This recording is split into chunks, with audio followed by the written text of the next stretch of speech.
nagawa ka na before. Siguro this is their way lang to get to know you, KD, no? Baka you can share your past acting experiences. Ito medyo nasagot na kanina, nag-audition ka ba sa role mo bilang deaf at nag-aral ka ng sign language? So he kind of answered that already. Baka you can share na lang siguro, how was your audition experience? It was good. And maganda rin po ang Pinagawa sa'yo? opo. Paano yung pinagawa sa'yo during the audition? Madaling sign language lang muna, no? Yung mga tinuro pa lang po sa akin. Okay. Kinabahan ka ba during the audition? Yes po. And what was your reaction nung you got the call that you made you got the job? Like, pumunta po ako sa simbahan and then I said, thank you God for this project. Wow. Okay, so they wanted to know, do you have other acting experiences in the past? Yes. Saan? Kwento mo sa amin. MMK po. Anong episode yan? Sinong mga nakasama mo doon? Si GM De Guzman po. Ana Abad Santos. Okay. And I kind of forgot his name. Okay. Pero MMK, maganda na yung first start, di ba? Drama na kaagad. Opo. Acting. Kamusta si KD, Direk Onat, in your scenes here sa The Silent Noise? Kamusta siya mag-pick up ng mga eksena at mga kailangan niyang gawin? Si KD yung pleasant surprise sa amin sa show na to. When we hired him for the part, we knew that the kid has potential. But every time we let him do something, he surpasses our expectations. Sa totoo lang. I've never worked with a kid this sensitive and this receptive to comments and to inputs. So sobra akong na-happy sa kanya. But of course, he's a kid. So sometimes you have to help him focus. You have to teach him how to be proper sa set. But otherwise, in terms of performance, Nag-deliver. sobra. Sobra-sobra pa. Sobra. Tsaka more than what we expect. Tsaka kita naman sa episode 1, di ba? Ilang eksena niya talaga yung sobrang nakakaganon. Yeah. Diba? Napapinapanood namin during the live. Siyempre na, I get touched. But when I see it edited already, parang lalo na transform. So Right. I think the camera is very nice to him because the camera captures all his emotions in the right way, in the most gut-wrenching way possible. Na namamagnify Right. yung mga binibigay ng bata pag nasa camera. Nice. Another question from Reggie for Angelica Panganiban. Marami ka na rin nagawang thriller project. Ano pa ang bago at challenge sa The Silent Noise para tanggapin ito at ano ang karakter mo dito? She kind of answered this kanina. Baka you wanna add some more. Actually it's not a thriller, no? It's more of a mystery. Tama ba ako, Direk? Ano ang genre nito, Tanya? How do you classify the Silent Noise? It's suspense drama. Suspense drama. Have you done something like this before, Angge? Suspense drama? I don't think so. Parang wala akong maalala. Sorry sa nagawa ko kung meron man. Epidural po ito, anesthesia to. Pero it's really a good challenge, no? A welcome challenge for you to do a suspense drama. Oo naman. Ang sarap din kasi niya talagang paglaruan eh. And siguro yung pagkakabi niya, it's not like drama-drama lang. Meron ka talagang, kumbaga, medyo binabaliw ka niya mentally di ba? Na parang ano ba talaga nangyayari? Kung kayo nga sa episode 1, yun na yung naramdaman ninyo na parang, anong nangyari? Sino ba talaga ang may kasalanan? Ano nangyari talaga kay Sam, di ba? Kay Teacher Sam. So, also kami, ang sarap ingatan nun. Ang sarap ingatan nung ganong klaseng suspense na kailangan mong laruin, kailangan mong timplahin. Yun. Thanks, Reggie, for your question. Thanks, Angge. And speaking of that, Tanya and Direk Onat, yung nakita ba namin sa episode 1, parang kind of yun na ba yun? Parang may idea na kami di ba? Parang si Zanjo may, affair with Mylene. Or tip of the iceberg pa lang yun? Tip of the iceberg, definitely. Sobrang dami pa. Cartwheel, kada cartwheel. Talaga? Bawat episode. So marami pang kakalkalin si Joem. Kasi siya yung sinusundan namin Parang ganoon na lumalabas, Joem. Yung character mo na yung sinusundan namin to unravel the mystery. Yes, paano ba namin, tama, cartwheel siya. Yung akala mo yun na, hindi pa pala yun. Tapos yung akala mong na-solve na yung case, hindi pa pala siya. yung akala mo, ito, mali pala. Yung, kumbaga, pinapakita, yung sinasabi ni Zajo na pinipigilan yung papakita, pero may papakita mo ulit. So, pwede nating sabihin, kung sobrang confused na si Detective Cortez sa case, even the viewers mararamdaman nila kung papaano yung nararamdaman ng lahat ng characters, kung gano'ng nakakalito yung kaso. Nice. Inspired by true events ba to, Tanya? Meron ka bang napanood na, I don't know, ano si? Oh, Hindi siya... wag ganon, Sancho, ah. Ending daw panaginip lang lahat. Wag naman ganon. Tanya. Actually, hindi yung kabuuan. Pero di ba, yung mga bits and pieces, medyo what if ganito, or nabasa mo sa news, di ba, yung mga ganyan. Tapos parang from there, meron kang nalalarong kwento. So, mga ganon. Pero yung general flow ng story, I would say bago. Right. Thank you. Alan, Alan, where are you? Ikaw na yung magtanong ng next. Paabot na lang po yung microphone kay Alan, please. Thank you. Hello po, congratulations everyone. Yung tanong ko kay Angelica sa kay Sanjo, fresh from the success ng MMFF movie nyo, you're working together right now dito sa bagong series ng Prime. How do you, kumbaga, compare yung character niya dito? Of course, you're still a mom and dad dito, di ba? Pero ano yung challenges encounter aside dun sa sign language na ginagawa ninyo? Parang ang hirap mag-acting ng di ba? Na ilabas mo emotion mo through sign language. Challenges you encounter and comparing your character from the past.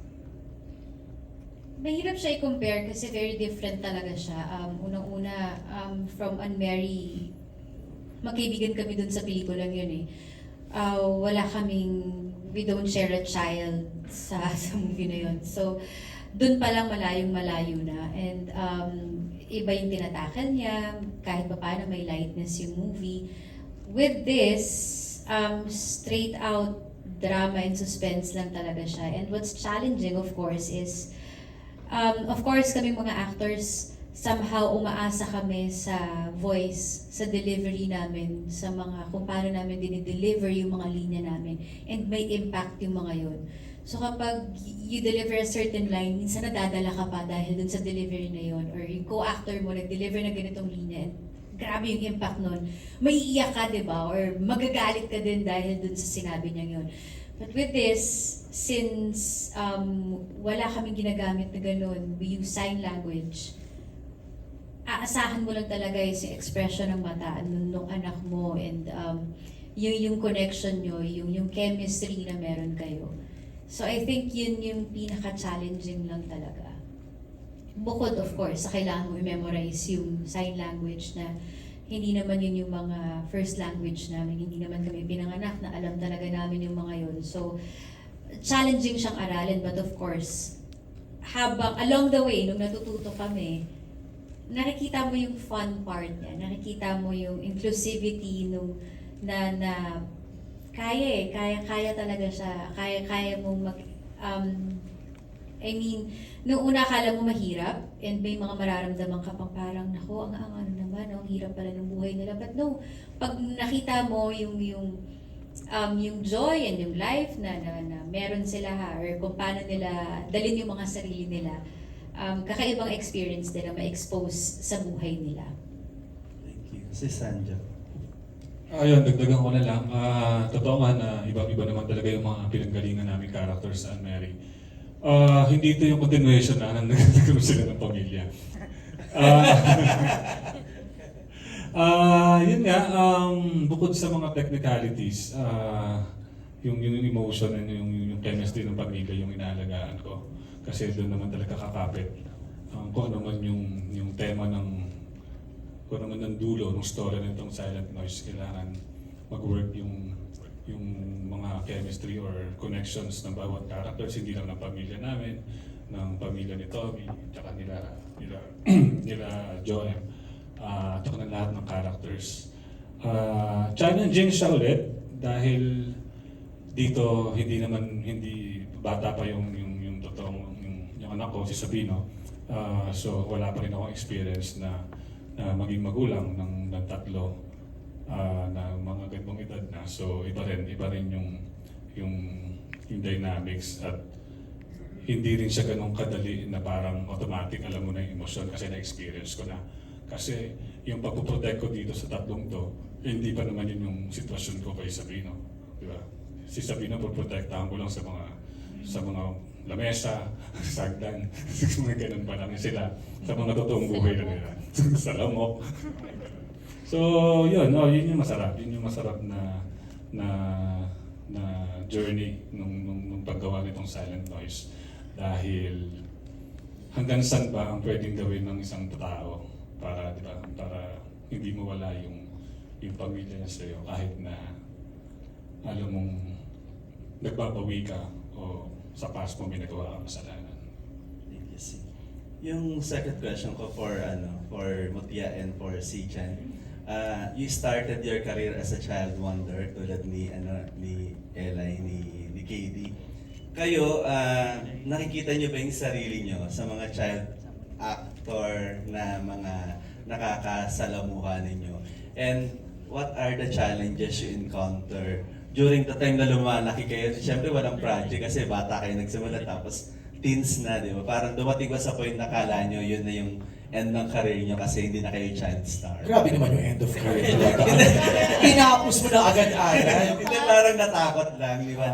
Nabakante lang naman, parang ganyan. So it's a two-part question. Let's go to the first one. Ano yung nagiging reaction niyo pag nakakita kayo working with a child actor? Yung Mutia. Si Jan, go ahead. Ako po kasi... Tinatakot nila. Ay, hindi po Lagi ko nga tinuturuan si KD ng mga magagandang asal, ng mga kabutihan, ng magandang work ethics. Mag-focus ka palagi. I don't know if you heard it, ang dami nag-react. Parang, I didn't disagree. Parang ang daming Parang kontra. ako po talaga yung ganun Ang kay daming Kate. kontra. Or mismo pro team yung nagkumukontra yata. Diba? Hindi po, talaga mabait po ganun ako. si Jan. Sa ona lang. Ano lang? Hindi, Narinig ko, ano po na- narinig ko, sabi niya, uwi ka na naman. Kami, nung bata kami, hindi pa kami uwi doon. Oh! Wala ko sinabing ganun. Ano yung si Jan po yung type na iyakan po yung eksena sa mabigat para kay KD. Matatawanin po niya Uy, hindi Sabi ko nga sa kanya, Hindi. lulugo-lugo ka na. Oh. Lulugo-lugo na. Tama na yan. Tama na yung tawa-tawa na yan. Di ba tinutulungan ko po siya mag-focus? Kasi yun po yung ina-apply din sa akin dati. So, ina-apply ko din po sa kanya ngayon. Let's hear from the subject. KD, anong masasabi mo? Paano ka Okay! Hindi, tinutulungan ko po talaga siya, promise. KD, tinutulungan ka ba ni Kuya Zichan in some of the scenes? Sa ona. Sa una. Sa dulo, inaasar ka na. Hindi nga po Kuya MJ, siya po nga po yung minsan nag-distract po sa akin. Ah, really? Opo. Kuya May MJ, sinasabi si Quincy. Ano yun? Pag salitahin mo, ano pa sagutin Ay, sige, mo? sorry. KD. Sa dulo po, Oo. si... Ang Panginoon na lang po yung nakakaalam. Panginoon, bakit na yung Bobby Panginoon? Lagot ka kay bro. Si bro na mahatol sa'yo. Saan ganun ka kalala? Tropa ko ba naman yun? Tinatakot to. Lagot Tumbang ka ka. tayo, bro. Lagot ka. But yeah, ikaw, kamusta yung experience working with a child actor? Ako po masaya ako kasi akala ko noon, lagi lang ako yung pinakabata sa set. Hanggang sa nare-realize ko na, ay hala, may mas bata pa sa akin. Tapos lagi kong hinihiling na sana ka-eksena ko si KD para kasama ako sa dole cut-off niya. Pero grabe po, masaya ako na parang may mga bata rin na nabibigyan ulit ng opportunity to do this kind of project na ganito kaganda at ganito kalaki na project po. Kaya ayun, I'm so happy and proud of you. And the other part, go ahead. Gusto ko nakapila? Okay, Gusto ko go. lang din po idagdag kasi nakakausap ko po yung mama ni KD at sobrang natutuwa po ako dahil meron po siyang magulang na supportive sa kanya. Dahil sabi po ni KD sa akin na parang ito daw talaga yung pangarap niyang gawin, gusto niyang umarte. So sabi sa akin nung nanay niya na, sinusuportahan po namin si KD. Kaya nakakatuwa po na makarinig ng gano'n sa isang magulang na gustong suportahan yung anak sa gusto niyang gawin. The support system is really important. The second part of Alan's question was, ano yung ginawa daw ninyo nung medyo parang, growing up, medyo nag-puberty, adult